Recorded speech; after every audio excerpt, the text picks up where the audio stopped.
have to apologise first of all because Nathan asked me to talk here months ago now when he was first organising, and I said yes. I said I would happily come and talk. I've spoken at events before, not a problem, and I like to come with slides, visuals, keep it very interactive, have specific topics, because if I was sitting here just talking about my life, what I do, and if Cole joined in as well, we could be here till 12 o'clock tonight. So we'd like to kind of streamline it. And then he's been trying to get hold of me for the last 2 weeks, struggling to get hold of me. But that's because I was going through some stuff, and going through some stuff with my company Directional, which I can't go too much into because it's still kind of ongoing. But it's some stuff that's kind of rocked me for the first time, really. And so I said to him that I wasn't in the right mind frame to come and kind of talk.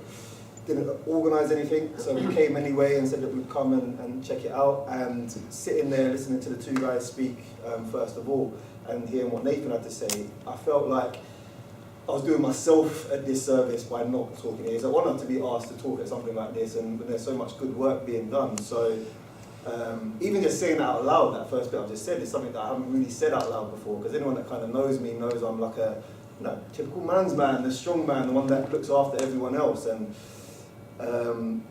yeah, it's hard to kind of admit that, really. So yeah, we'll say a little bit about what we do and what we've kind of our journey to what got us to what we do now. If anyone wants to fire any questions, I'd rather questions so we had some sort of like way it was going rather than us just talk forever. But yeah, I've grown up in Luton. I've been in Luton my whole life, apart from a little 2 years I went to America. But lived in Stopsley, then moved to Lucy Farm. Long story short, wanted to be a professional footballer, didn't really work out.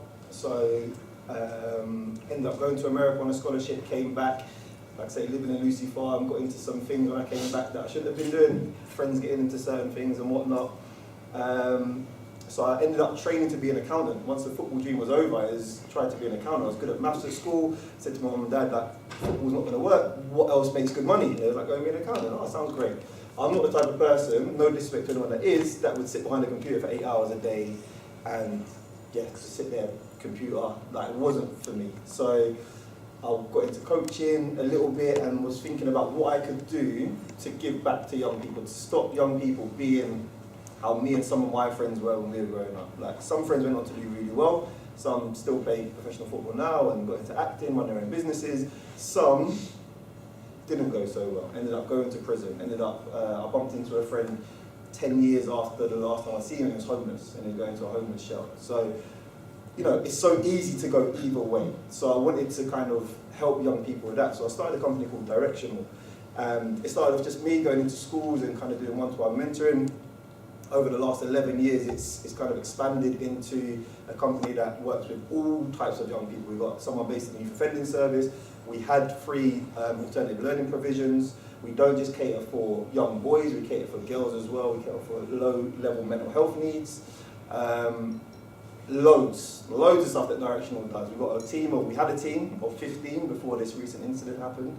So we've got myself, Cole, and Charlotte over there as well, who kind of is holding everything together at the moment. But yeah, we've taken a little bit of a knock, and there's the council have come down on us a little bit for something that an incident that happened, but hopefully we kind of navigate our way through it.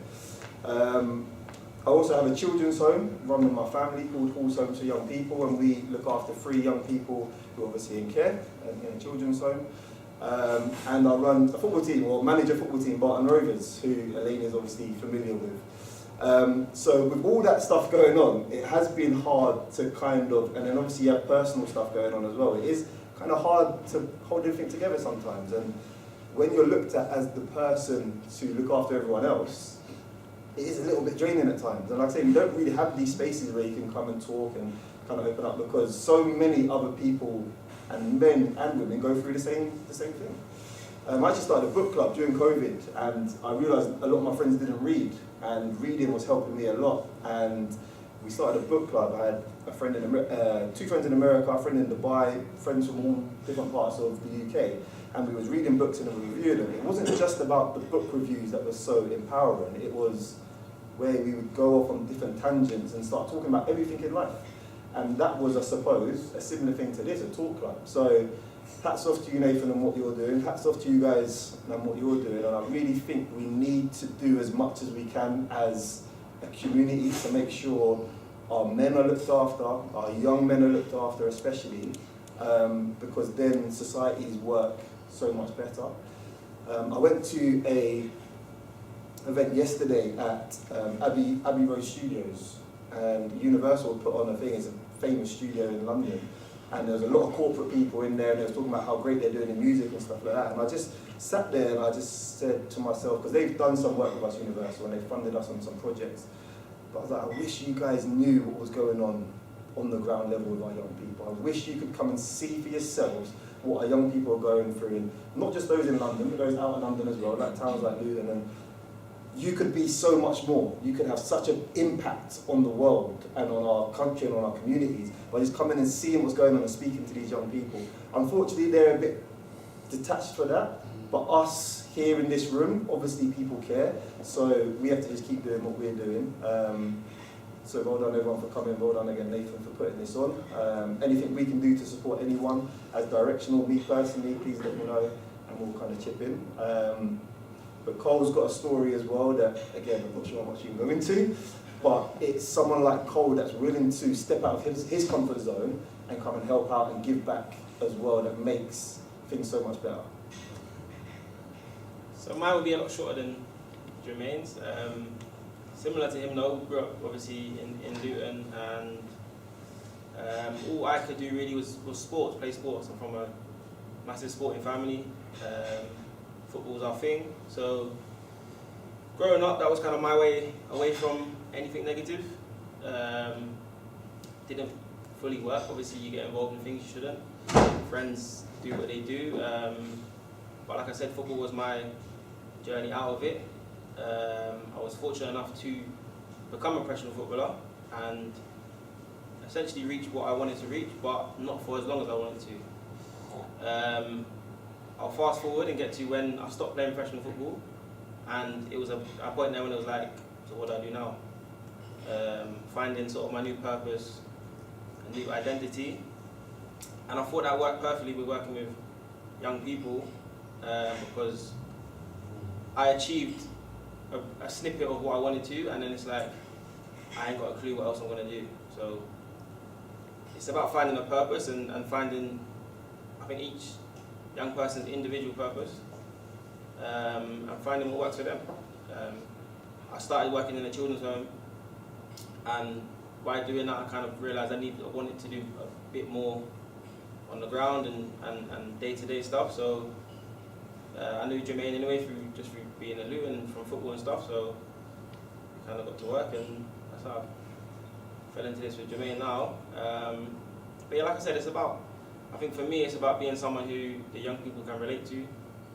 I might dress like them, I might talk like them, I might be into a lot of things that they're similar to, and it's seeing someone that I guess was around things they shouldn't have been, like they will be, like they're going to be, but they don't have to go that way.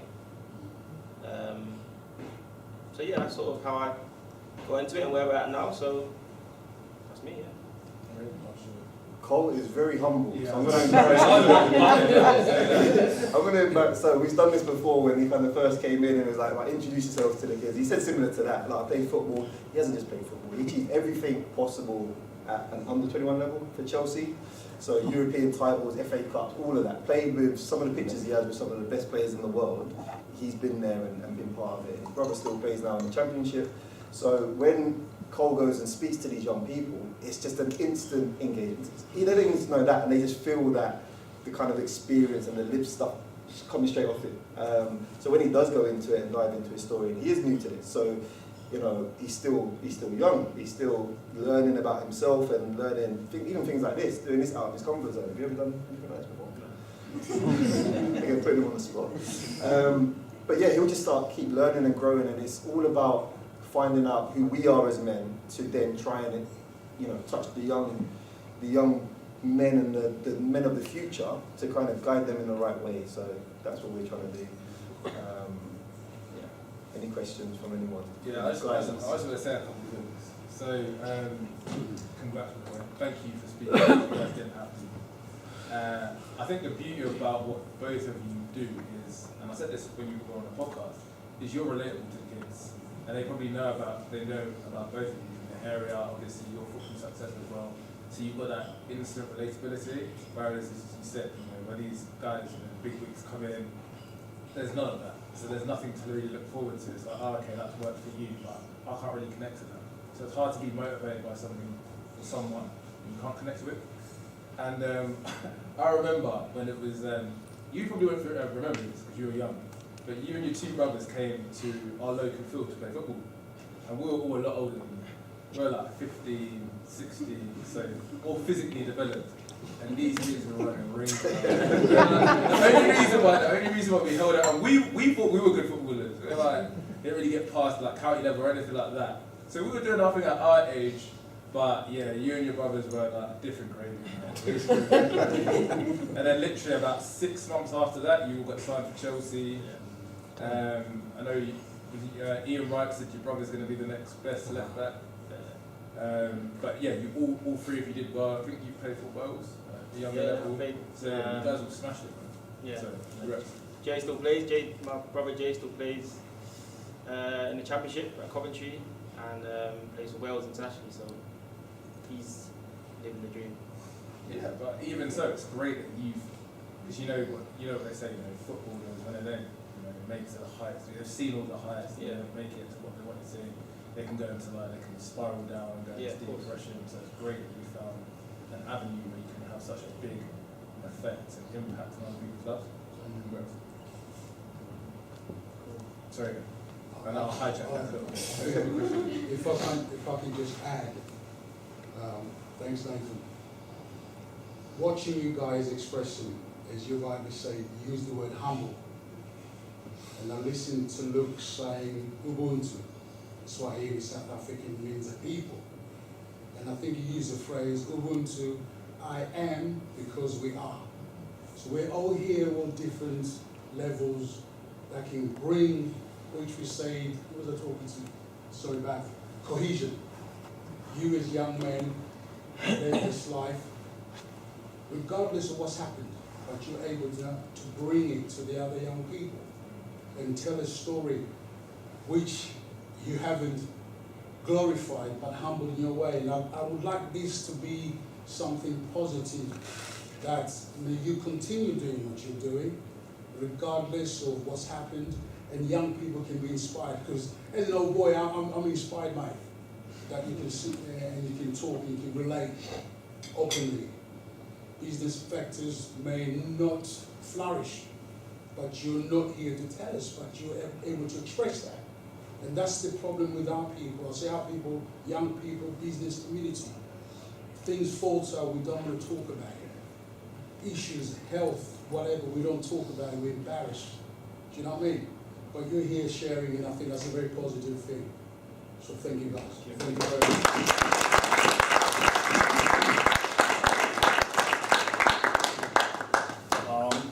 I'm a person of a certain age.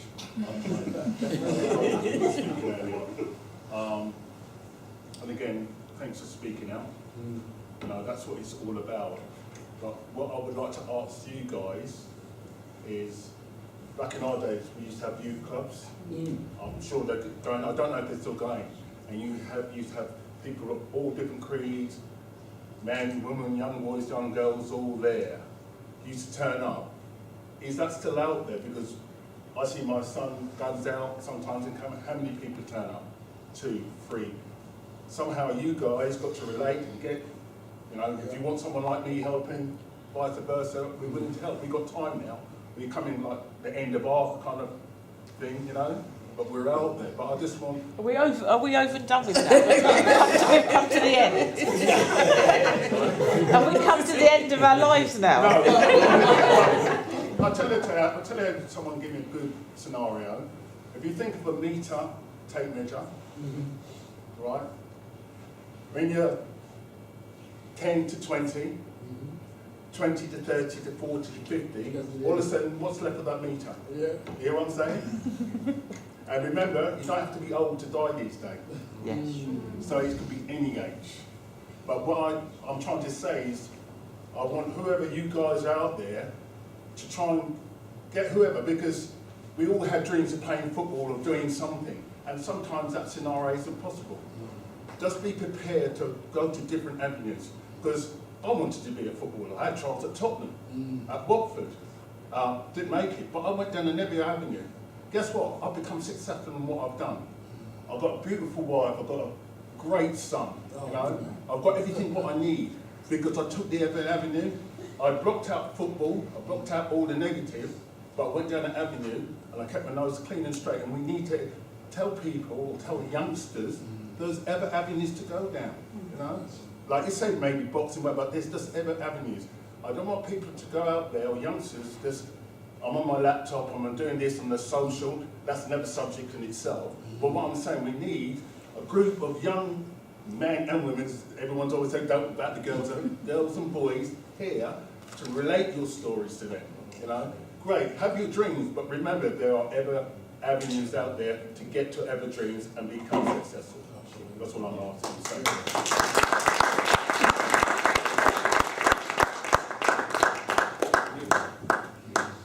Any other questions or bits to add?